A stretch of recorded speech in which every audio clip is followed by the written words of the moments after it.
you guys, welcome back to my channel. So today what I'm going to be talking about is a continuation of the fake friends video where I kind of just mentioned a little bit about friendships and really if people are worth your time or not.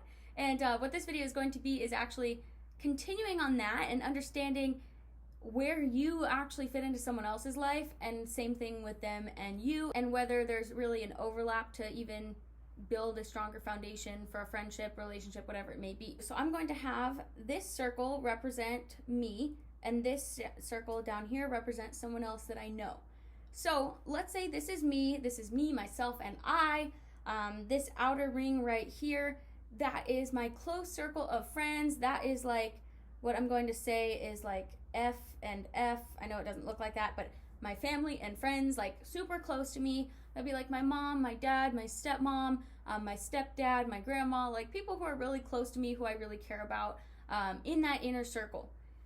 Then what I have is this outer circle. This is, I'll write A for like acquaintances. Maybe this is friends that are on Instagram, friends on Facebook, other people that like you're close with and stuff, but maybe you're not as close with as like you see them every single week, or you're friends all the time, you call each other, you FaceTime, things like that.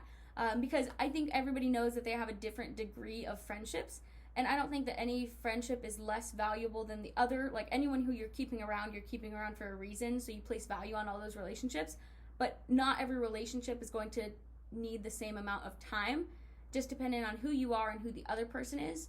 And over time, you kind of determine that as friends or as significant others, how frequent you guys see each other, and really what the relationship means to you guys both. So that is your circle. Now, this is the circle on the bottom. This is, maybe it's a friend of yours, it's a loved one, whoever it may be. That's them out there, same thing as you. That's their family and friends, their mom, their dad, stuff like that. And then out there are their acquaintances.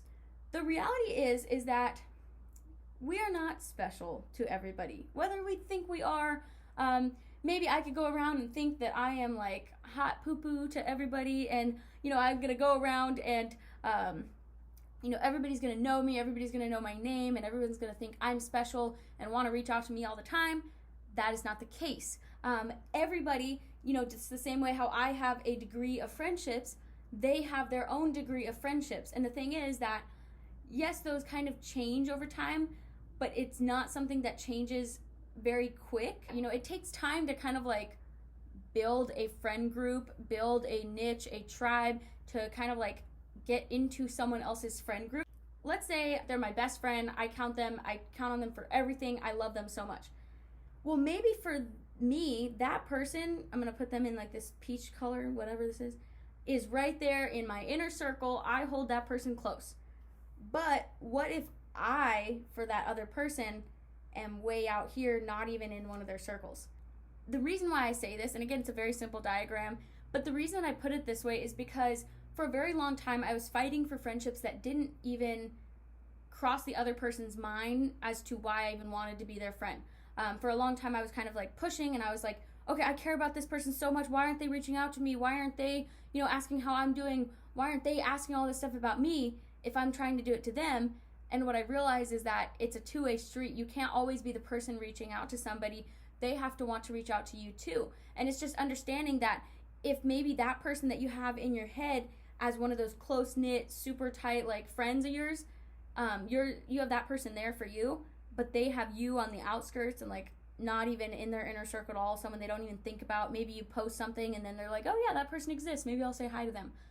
You need to start understanding and creating those boundaries for yourself in terms of where you actually lie with those other people. So yeah, I hope that helps. Again, it's a very simple concept, and I could probably talk on it for a while explaining it, but just know your worth, know your value, understand that everyone's going to have their own kind of circle and degree of friendships that they keep around, and you need to understand where you really fit in to other people. So even if you maybe even go back through this and maybe even write it out. If I like write it out and I have, me, my mom, my stepmom, all that kind of stuff in this circle right here, and then I branch it out and I actually write the names of my closest friends, think, how many times do I interact with these people? As you get farther and farther and like create more rings, you'll realize that you interact with these people less and less and less. Maybe the people on the outside are literally just yeah, again, you post something and somebody responds to it or they like your post. So that's how you guys are friends. Again, it's still a friendship, but it's a different degree of friendship than people you keep really close. So we need to really be aware of who we're actually spending time with, who we're giving our energy to, because that's what's going to come back to us in the future. So I hope that helps. I've been wanting to make this video for a really long time. I've just been waiting on it. And what I'm realizing is like, there's no perfect time to do anything. So I'm just trying to get as much information out to you guys that will help, that like the way that it helped me. So love you guys. Have a good day.